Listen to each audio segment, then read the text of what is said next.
verse 1 hanggang 20. Ready na po ba ang bawat isa? Amen. So, ito pong chapter na to ay may pamagat po na ang pagsilang ni Jesus. Ito po ang sinasabi. Nang panahong iyon, iniutos ni Emperador Augusto na magkaroon ng census sa lahat ng nasasakupan ng imperyo ng Roma. Ang unang census na ito ay ginawa noong si Cirenio ang gobernador ng Syria. Kaya umuwi ang mga tao sa sarili nilang bayan upang magpatala. Mula sa Nazaret, isang lungsod sa Galilea, si Jose ay pumunta sa Judea, sa Bethlehem, na bayang sinilangan ni Haring David, sapagkat siya ay mula sa angkan ni David. Kasama rin niyang umuwi upang magpatala si Maria na kanyang magiging asawa, na noon ay nagdadalang tao. Habang sila'y nasa Bethlehem, sumapit ang araw ng kapanganakan ni Maria. Isinilang niya ang kanyang panganay na isang lalaki. Binalot niya sa lampin ang sanggol at iniga sa isang sabsaban, sapagkat wala ng lugar para sa kanila sa bahay panuluyan. Doon ay may mga pastor na nasa parang at nagbabantay ng kanilang mga tupa upang ng gabing iyon. At tumayo sa harapan nila ang isang anghel ng Panginoon at nagliwanag sa kapaligiran nila ang kaluwalhatian ng Panginoon. Ganoon na lamang ang kanilang pagkatakot. Ngunit sinabi sa kanila ng anghel, "Huwag kayong matakot. Ako'y may dalang magandang balita para sa inyo na magdudulot ng malaking kagalakan sa lahat ng tao. Isinilang sa inyo ngayon sa bayan ni David ang tagapagligtas, ang Kristong Panginoon. Ito ang inyong palatandaan. Matatagpuan ninyo ang isang sanggol na nababalot ng lampin at nakahiga sa isang sabsaban." Biglang lumitaw kasama ng anghel ang isang malaking hukbo ng mga anghel sa kalangitan. Sila ay nagpupuri sa Diyos at umaawit. Papuri sa Diyos sa kaitaasan at sa lupa ay kapayapaan sa mga taong kinalulugdan niya. Nang makaalis na ang mga anghel, pabalik sa langit, ang mga pastor ay nag-usap-usap. Tayo na sa Bethlehem. Tingnan natin ang pangyayaring ito na ibinalita sa atin ng Panginoon. Nagmamadali silang pumunta roon at natagpuan nila sila Maria at Jose at naroon ang sanggol na nakahiga sa sabsaban. Nang makita ng mga pastor ang sanggol, isinalaysay nila ang sinabi ng anghel tungkol dito. Namangha ang lahat ng nakarinig sa sinabi ng mga pastor. Tinandaan ni Maria ang mga bagay na ito at ito'y kanyang pinagbulay-bulayan. Umalis ang mga pastor na nagpupuri sa Diyos at nagpapahayag ng kanyang kadakilaan dahil sa lahat ng narinig nila at nakita ayon sa sinabi sa kanila ng anghel. Tayo po'y manalangin. Ang maraming Diyos, salamat po dahil meron po kaming sineselebrate, Lord God, na Christmas. At tuloy nga po, Panginoon, Ikaw, Lord, ang dahilan kung bakit, Lord, meron kaming sineselebrate na magandang araw na ito. At sa umaga nga po ito, Panginoon, sa aming pag-aaralan, Ikaw po ang kumilos, banal na Espiritu Santo. Ikaw po ang magturo, Ikaw po ang humawak sa puso ng bawat isa. Ikaw po ang mangusap. Bigyan mo po ng puso, Lord God, na handang matutot ng pakumbaba. Handa tanggapin ang iyong salita. At handa, Lord God, magpabago. That, Lord, ang iyong salita, Lord, ang siyang katotohanan sa buhay namin. Pagpalain niyo po ang inyong abang lingkod at patuloy na ikaw ang siyang maparangalan sa buhay ko. Sa iyo, papurit parangal, kami dalangin sa pangalan ni Jesus. Amen at amen. Sige po, makakaupo na po ang bawat isa. Hindi na po ako nakagawa ng kagad ng PowerPoint. Yan, hindi ko na po ulit sasabihin kung anong dahilan. Pero alam ko po na ang bawat isa ay makikinig. Tama po ba? So, akin pong babanggitin sa inyo ang pamagat. Tatanungin ko ito mamaya. Ang hindi makasagot, walang pagkain. Gusto niyo ba yun? Pero madali lang tandaan kasi kinanta natin. Ang pamagat ay Joy to the World. Sabi niyo nga po, 1, 2, 3. Joy to the World. Ayan. Sino po nito? Kaya tinanong ko, sino dito yung masaya? Amen! Sino yung may kagalakan? Amen! Ayan. Natural yan na. Sabi nga isa sa natatanging tanda ng panahon ng Pasko. Ayan, sabi niyo nga po, Pasko. Pasko! Pag binagit pa lang yung Pasko, parang ang saya na no? Uy, Pasko. Pero sabi nito, Pasko na. Di ba, wala? Lagi sinasabi natin, uy, magpapasko na. Kaya, uy, Pasko na naman. Di ba? Sabi nga pag sinabi yung salitang Pasko o yung panahon ng Pasko, ito ang isang damdamin na talagang makikita sa puso ng bawat isa ay yung tinatawag na kagalakan o kaligayahan. Amen po ba? Amen! Meron ba kaligayahan ang bawat isa dito ngayon? Amen! Sino yung may kagalakan? Amen! Sige nga, tingnan mo nga Ayan. Kung gaano kaganda yung tapi ng damit, na? At yung ngipin, ganun din ba talagang mararamdaman ng kagalakan? Ayan. So, napakasarap po talaga ng diwa ng Pasko. O diwa ng Kapaskuhan. Amen po. Sabi bakit kaya? Kasi ito po yung panahon na unang-una, malamig ang simoy ng hangin.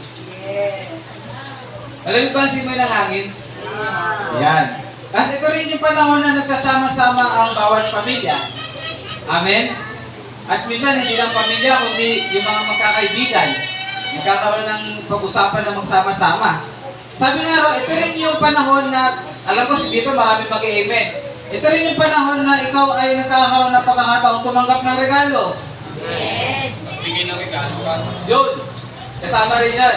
At ito rin yung panahon na ikaw ay nagbibigay ng regalo.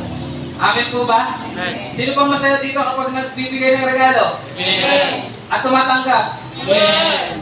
Amen. Nagkabiruan kami sa trabaho. Excited. Kasi si Rian po kasi may kwento ko lang. Christmas party niya nung Thursday. Thursday na, sobrang excited niya. Alauna ng madaling araw nagising siya. Ganun po siya ka-excited. Tapos nagkabiruan kami sa trabaho. Sabi ko, yung anak kong babae, sobrang excited, nagising ng alauna. Tapos sabi nung katrabaho ko, naku, huwag naman sanang panyo yung regalong natanggap niya. Eh sabi, sigurado iiyak. Kasi po nung panahon namin, talagang meron nagre-regalo ng panyo.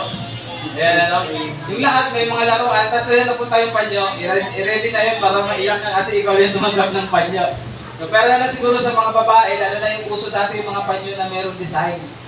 Meron ba nang bumibili dito na yung mga panyo na may mga bulaklak, hindi lang basta panyo, So, sabi nga, ito talaga yung magandang panahon din kung saan ikaw ay nagkakaroon ng kagalakan kasi vice versa, nagbibigay ka at tumatanggap.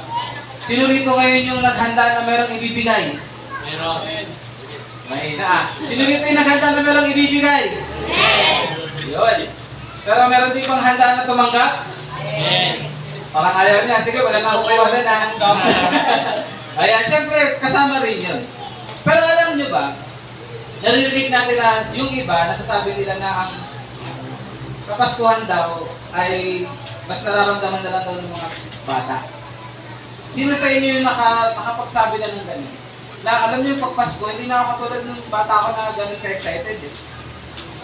Di ba? Hindi na makapamasko. Hindi na makapamasko, yung linong mo. Hindi mo na alam kung nasa kang buhay pa. Ayan, Marami nagsasabi ng gano'n na hindi na gano'n tulad dati na kapag sinabing Pasko, excited ako. Yung saya ko talagang matindi. Ngayon hindi na eh. Amen? Sabi nga nung nilagay ko rito, siguro, nababanggit natin yun kasi kapag sinabing bata, ang mga bata kasi diba, wala silang masyadong isipin. Ngayon nakita na ba kayo dito ang bata nag-isip, sabi, anong bigas natin? Ano kayang pambayad natin sa kuryente? May bata bang ganun? Kahit halimbawa na nilariyan? Di ba wala po? Bisa ang problema lang nila, ayaw nilang matulog sa tanghali. Amen? Ang problema lang nila pag gutom na sila. So kung iisipin mo ang mga bata nga naman, kaya na-enjoy din nila ang Pasko kasi ang kanilang alalahanin ay napaka-simple lang. Pero sa tulad nating mga medyo grown-ups na, ayan. Hindi ko sinabing matanda. Sabi ka lang grown-ups. Ayan. Agree ba kayo sa grown-ups? Ayan. So sa ating mga grown-ups na, alam naman natin na dumadami na rin ang ating mga responsibilidad. Sabi niyo ako, responsibilidad. Kasama dyan sa responsibilidad ay yung pagkain, ano pa po, bayarin, pag-aalaga. Amen po ba mga nanay? Taas kami mga nanay. Ayan, sabi nga nila yung mga nanay, grabe. Mga tatay, hindi naman tayo, mga tatay din, No? At yung mga young adult, yan, mga estudyante, di ba ang dami na natin mga alalahanin? Sasabihin talaga natin na parang napapawasan na. No? Sabi nga, hindi na simple yung hinaharap natin na mga problema. Nag-i-agree po ba kayo? Ayan. Kaya minsan nababanggit ng bawat isa na hindi na excited pagdating ng panahon ng Kapaskuhan. Ando doon, masaya. Pero yung sasabihin mong katulad ng bata ka na parang pag sinabing Pasko, napakagandang panahon, hindi na ganun. Amen po ba? Kaya nga po, sa ating pag-aaralan ngayong umaga, ang tawag doon ng aim, o ang ituturo po sa atin ito ngayon, ay ibalik po sa atin. Sabi nyo nga po, ibalik ang kagalakan. Balik ang kagalakan. O, palawanan natin, pasimplihan natin, ibalik ang saya. Balik ang saya. Ayan. Ibalik ang saya at ang kagalakan sa puso ng bawat isa ngayong panahon ng Kapaskuhan. Gusto niyo po ba yun? Yes. Sabi nga po, no, isang kagalakan na hindi nakabase sa edad mo. Yan. Isang kagalakan na hindi nakabase sa sitwasyon mo ngayon. Isang kagalakan na hindi nakabase sa anumang mahihirap na pinagdadaanan mo ngayon. Kundi sinasabi nga po, no, hindi rin ito yung kagalakan na nakabase rin kung ano yung natanggap mo. Kung gaano kamahal, kung gaano kaganda, o kung gaano kasimple. Kundi isang kagalakan po na nakabase po sa katotohanan. Sabihin nyo nga po, katotohanan. Katotohanan. Sino dito yung gusto ng katotohanan? Amen. Amen. At ang maganda po, ang salita ng Diyos ay pawang katotohanan. Kaya nga po, binasa natin yung istorya na yun dahil doon po nakapaloob yung tinatawag na totoong kagalakan na taglay natin sa araw ng Kapaskuhan. Kaya nga masasabi mo talaga na yung tinatawag natin, ano yung pamagat? Ayun, joy to the world. Sino kanina yung kumanta ng joy to the world na may kagalakan? Isa nang sarap kantahin kasi hindi mo talaga kabisado yung lyrics eh. Kaya, hanggang joy to the world ka na lang. Ayan. So, basahin po natin. Balikan po natin yung istorya. Ready po ba kayo makinig ng kwento? Amen. Ayan. Ang nangyari po dito, nagkaroon po na yun ng census. Ayan. Sa istorya, kaya po si Jose at ang kanyang magiging asawa, o mapapangasawa niya na sino po? Si Maria. Sila ay bumalik po sa anong lugar? Sa Bethlehem. Para si Jose at ang kanyang pamilya po ay magpatala. Ayan. Census. At ang nangyari po ngayon, along the way, nangyari po talaga ang hindi inaasahan. No? Ang nangyari po, si Maria ay manganganak na. At alam niyo po sa istorya rito, sila po ay nagbibot ng pwedeng bahay na mauupahan. Sino po rito yung mga nanganak nanay? Naranasan niyo pa yung mga nanganak kayo, dinala kayo sa isang ospital, sinabi wala na. Opo. Okay. Yan, sabi, lipat na lang kayo doon. Di ba ang hirap po nung ganun? Nawala ang lugar ng panganganakan. So dito po, si Maria at si Jose, naghahanap po sila ng lugar na maayos na papanganakan ni Maria. At ang nangyari po, wala pong bakante. Kaya po, napunta po sila ngayon sa isang sabsaban. Amen po. Sinabi po dito, huwag niyo pong isipin yung sabsaban ngayon. Ano po ba yung itsura ng sabsaban ngayon? Sino yung nakakita ng Belen? Alam niyo yung Belen? Yung maraming hay o straw na tinatawag nila kasi may hayop, di ba po? Parang maayos pa po yun. Sinabi po, alis naman sa mga theologian, pag sinabi po noon na parang, tawag doon na manger, ayan, isa po sa posibilidad ng manger, ito po ay isang kuweba. Ibig sabihin, bato siya. No? Ibig sabihin, pinanganak ang ating Panginoong Yesus sa lugar kung saan matigas ang higaan. Bakit? Saan kaya nakahiga? Sa bato, di ba? Pero nilagyan lang ng mga patungan. Amen po? So kung titingnan natin, sa isang sitwasyon, masaya ba yung pangyayari? Masaya po ba? Parang ang lungkot na kumbaga sa buhay nila si Ate Maria, parang ang sinabi, bakit naman? Kumbaga parang ganito lang sa atin, ba't ganito ang nangyari? Ba't naman dito ako ng anak? Ba't walang bakante? Amen? So lipat naman tayo ngayon, ayun yung nangyari kala Jose at kala Maria. Lipat tayo ngayon doon sa nangyari sa pastulan. Habang nagpapastol po, yung mga pastol, siyempre yan, yung mga pastol, bigla pong nagliwanag. Yan. At nagliwanag at biglang umarap sa kanila ang isang anghel.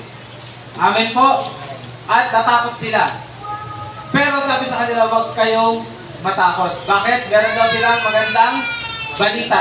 Sabihin nyo nga po, magandang balita. Magandang balita. Sino dito yung gusto ng magandang balita? Amen. Sino yung nakakatanggap ng pangit na balita? Amen. Meron pa rin. Pero di ba, gustong-gusto natin ng magandang balita. So, madilim po at biglang nagliwanag at natakot sila pero sinabi ng anghel, huwag kayong matakot. Bakit daw po? Kasi meron siya lang dalang magandang balita. Ang sinabi doon, isang balita na magdudulot ng kagalakan sa lahat ng tao. Sabihin niyo po sa lahat ng tao.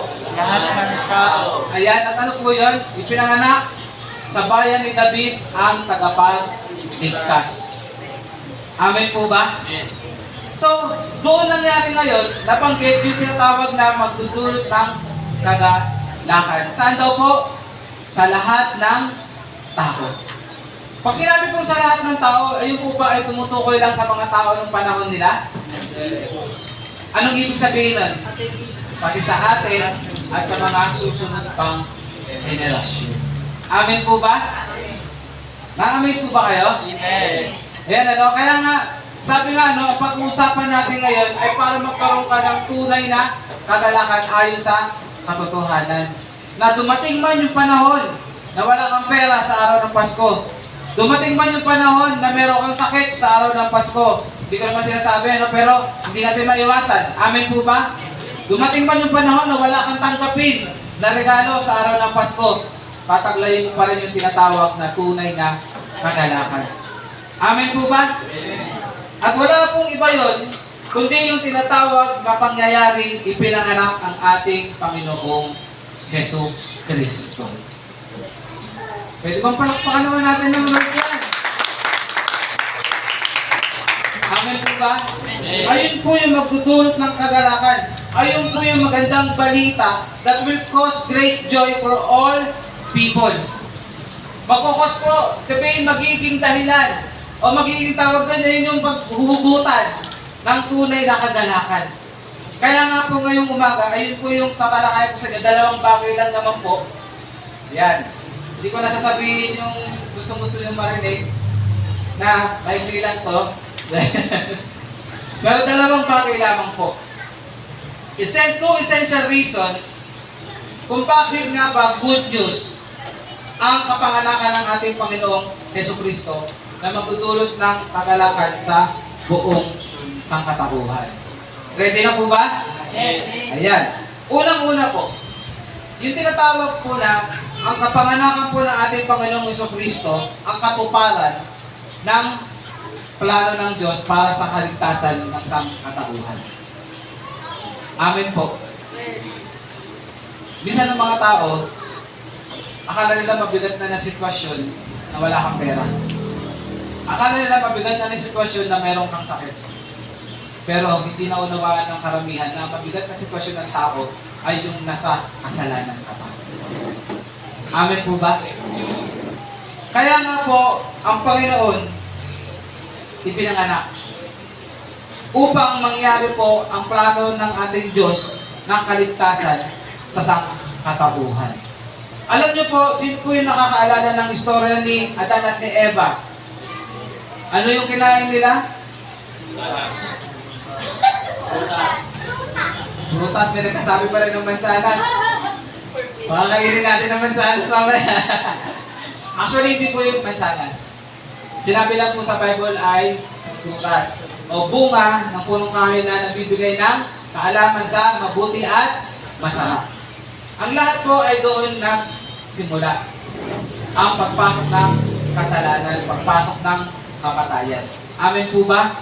Pero kung babasahin po natin ang Genesis chapter 3 verse 15, ando doon po sinabi ng Diyos ang pangako kung saan ang seed of a woman ay ipapanganak na siyang aapak doon sa ulo ng ahas. Ibig sabihin, siya ang tatapos, siya ang tatalo sa kasalanan, sa kamatayan at sa evil o kay Satanas. Amen po ba? Amen. Amen. Sabi ko nga po nung kanina, it is the fulfillment of God's plan of salvation. Ibig sabihin, alam niyo po, sa Bible, pag nagpasa po kayo ng istorya mula Old Testament, hanggang dumating po yung istorya sa Gospel o sa Matthew, Mark, Luke, and dyan, mababasa niyo po dyan kung paano pinilit ni Satanas na lupulin o ubusin ang lahi ng Israelita. Sino po ba nakabasa ng Bible dito sa Old Testament? Meron na po ba? Siguro pagpapasok ng New Year, isa yan sa gawin nating gawain. Pero mababasa niyo po dyan kung paano po ginagawa ni Satanas na maubos po ang lahi ng Israelita. Bakit? Kasi sa lahi po ng Israelita, lalabas ang tagapagligtas o magpupula ang tagapagligtas. Sa dinami-dami po na pangyayari, wala po nakapigil sa plano ng Diyos para sa kaligtasan ng sangkatauhan. Hanggang dumating po ang panahon sa New Testament at ito po na itala ang kapanganakan ng ating Panginoong Jesucristo. Sino po sa atin dito yung masaya kapag may nangako sa'yo, nagawa niya?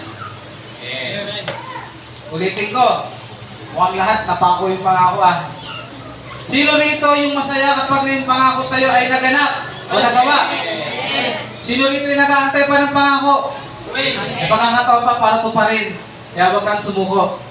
Amen po ba? Pero dito makikita natin ang ating Diyos ay tapat sa kanyang pangako. Kung paano itong pinigilan ng kalaban, hindi naapektuhan ng ating Diyos. Bakit? Para sa kanya kailangan niyang tuparin ang kanyang pangako. At ang kapanganakan ng ating Panginoong Jesucristo ang siyang fulfillment ng pangako ng Diyos para ang tao ay magkaroon ng kaligtasan. Sabi nga po, binanggit dito, a Savior has been born.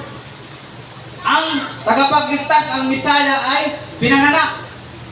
Alam niyo po, kung tayo yung mga Israelita noong time na yon, magagalak tayo. Bakit? Kasi po under sila sa Roman Empire.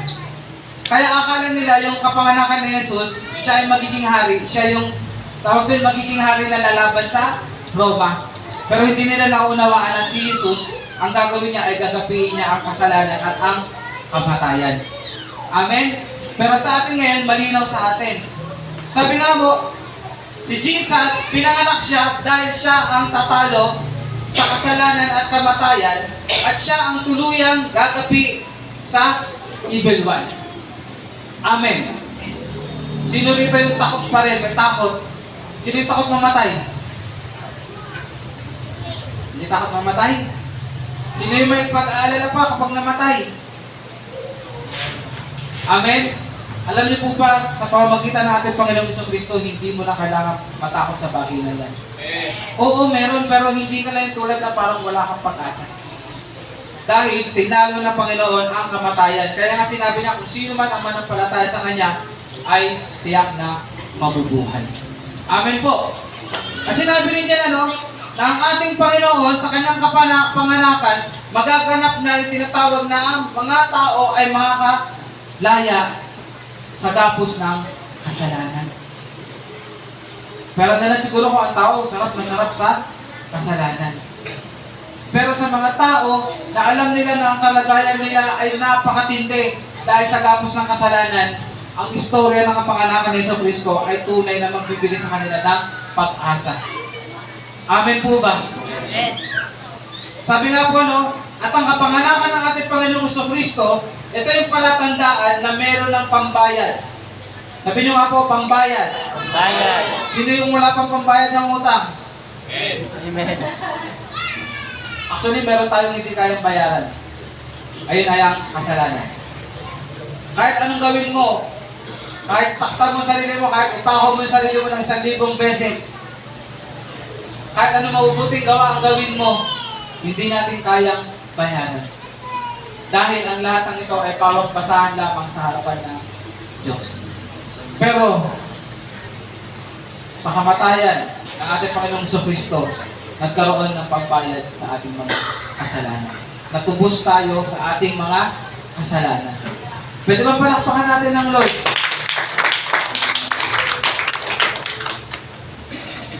Kaya nga po, tunay na ang kapanganakan ng ating Panginoong Jesucristo ay fulfillment ng God's plan of salvation sa bawat isa.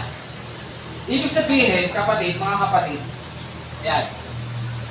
Kapag araw ng Pasko, ang unang dapat pumapasok sa ating isipan ano po, na merong isang batang pinanganak sa sapsapan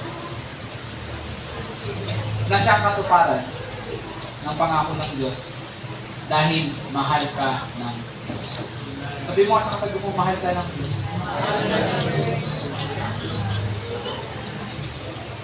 Nais ng Diyos, natuparin niya ang pangako sa bawat isa na ang lahat ng tao, actually lahat po, hindi po yung may pinili, kundi ang plano ng Diyos, kaligtasan ng lahat ng tao. Kaya nga po ang mensahe ng kapanganakan ng Panginoon ay mensahe para sa lahat.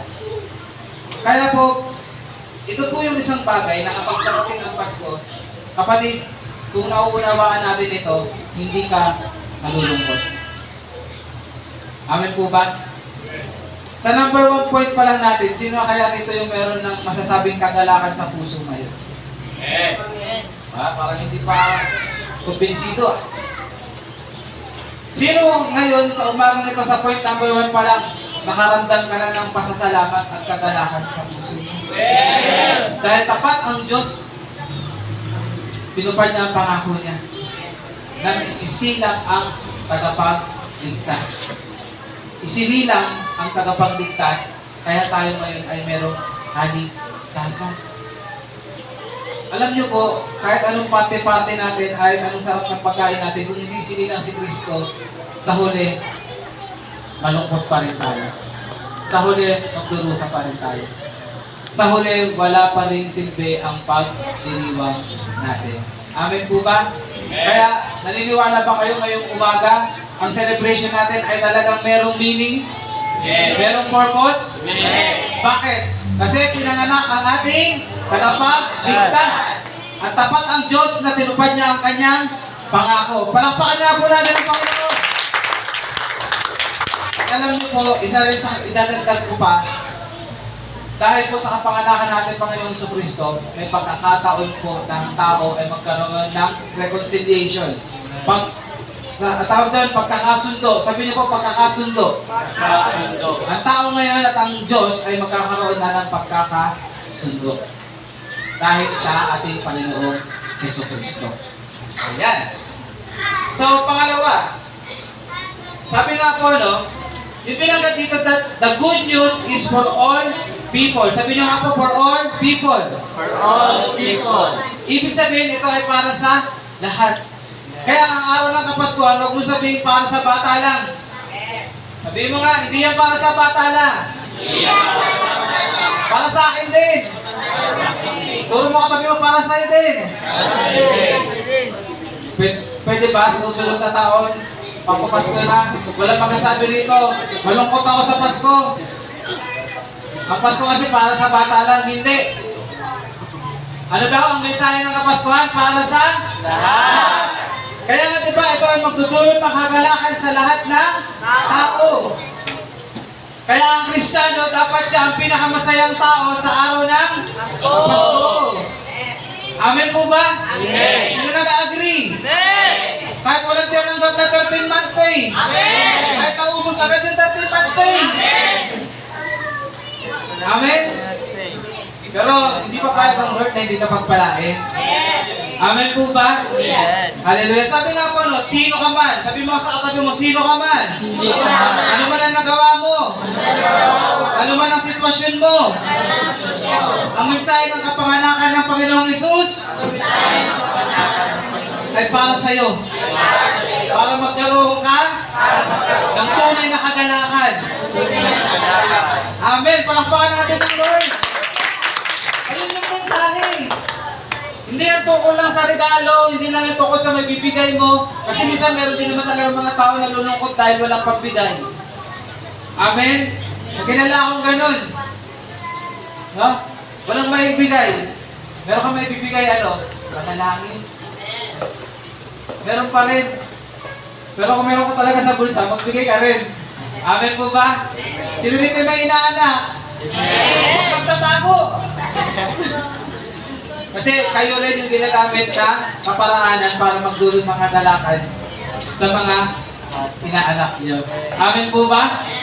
So sabi nga po, no, isa po sa katotohanan kasi, Itong kagalakan na makukuha natin, o yung kagalakan na tatagalayin natin kapag alam natin na ang ating kagalakan ay dapat nagmumula dahil pinanganak ating Panginoong Yesus, ito yung tinatawag na meron kang everlasting joy.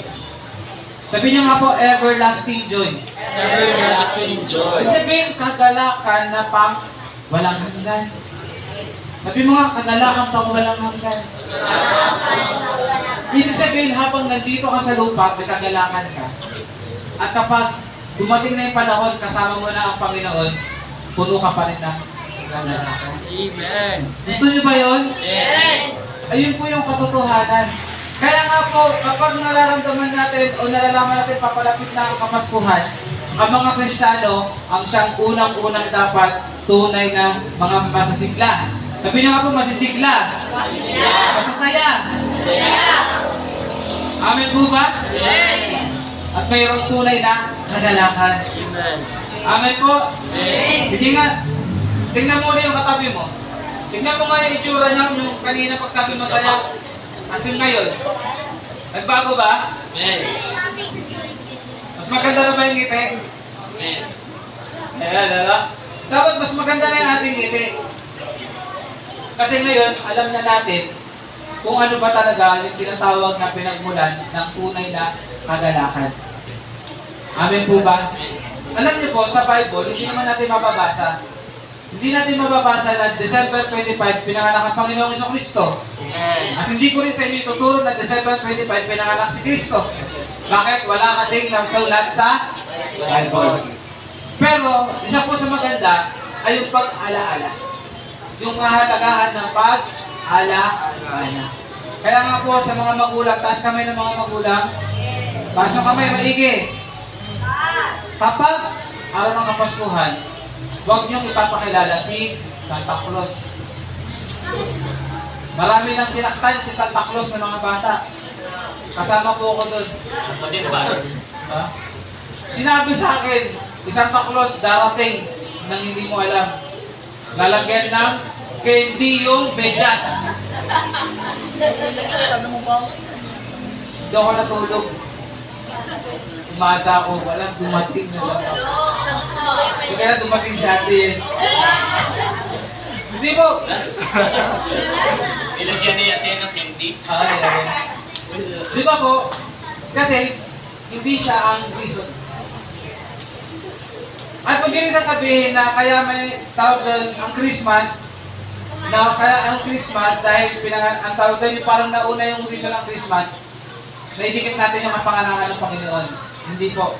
Kaya po nagkaroon ng Christmas dahil sa kapanganakan ng Panginoon. Amen po ba? Amen. Dapat mong malinaw sa atin yung mga magulang. Ang ipakilala nyo na tagapagbigay ng regalo pag-araw ng Pasko ay ating Panginoong Jesucristo. Siya ang nagbigay ng buhay para sa lahat. Siya ang nagbigay ng regalo na hindi maitatapat sa anumang bagay dito sa mundo. Ang kanyang buhay, ang kanyang banal na dugo. At siya ang tunay na nagmamahal sa bawat isa sa atin. Siya ang tunay na pinagmumula ng ating kaganakan. Maaari po ba yun? Amen. Kaya nga po may nagre-request na pwede daw pa pag sumayo sila, maglagay sila ng santahat. Sabi ko ba, kasi gusto ko makita ng mga bata na pure si Jesus. Kaya tayo nagse-celebrate dito. Amen po ba? Pwede ba yun? Amen. Parang ayaw niya. Pwede ba yun? Amen. Amen. Sabi nga po, ano, alam niyo, church, kapag si Jesus ay nasa iyong buhay, ikaw na ang pinakamasaya at pinakamaligayang tao sa panahon ng Kapaskuhan. Ulitin ko po.